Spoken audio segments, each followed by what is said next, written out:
আসসালামু আলাইকুম। National agri কেয়ারের পক্ষ থেকে আমি মোহাম্মদ নূর আলামিন সিনিয়র মার্কেটিং অফিসার হিসাবে মহাদেবপুর টেরিটরিতে কর্মরত আছি। আজকে এসেছি আমার মশিউর ভাইয়ের ধানের জমিতে।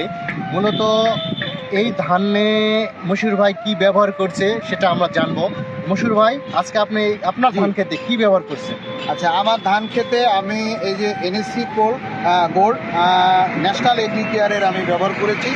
আমার পাশাপাশি দুইটা জমি আছে। আমি এই জমিতে এনএসসি গোল্ড আমি অলরেডি প্রয়োগ করছি।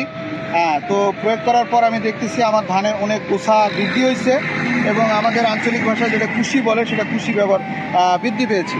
এইটাতে আমি ব্যবহার করি নাই, তো এখনো পর্যন্ত ওইভাবে আসলে কুশি আমি দেখতে পাচ্ছি না। তো আমি মনে করতেছি যে আমার এই জমিতে ব্যবহার করে আমার ইউরিয়া, পটাশ, ডিএপি আমার আসলে অনেক কম লাগবে।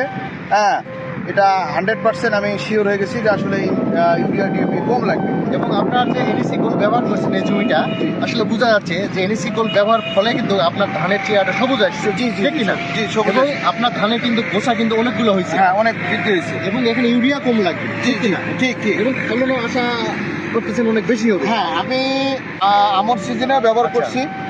তো ব্যবহার করে আমি এটা খুব উপকৃত হয়েছি এবং আমি বিঘা প্রতি আমি মোটামুটি 2 বস্তা ধান আমি বেশি পাইছি। আচ্ছা, মানে মূলত গত আমনে আপনি এনএসসি গোল্ড ধানে ব্যবহার করছেন। জি। ব্যবহার করার ফলে আপনার বিঘা প্রতি 2 বস্তা, মানে যেটাকে বলা যায় 4 মণ, চার মণ মোটামুটি আপনি 4 মণ ধান বেশি পাইছেন। তো এই কারণে কি এবারও সেই এনএসসি গোল্ড ব্যবহার করতেছেন? জি, আমি এই কারণে এবারেও আমি এনএসসি গোল্ড ব্যবহার করতেছি। এবং আমি মোটামুটি আশাবাদী।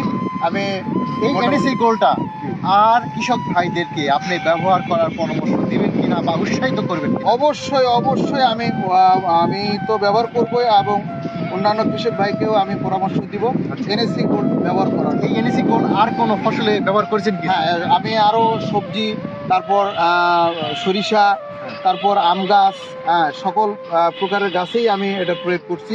আপনাকে অসংখ্য ধন্যবাদ।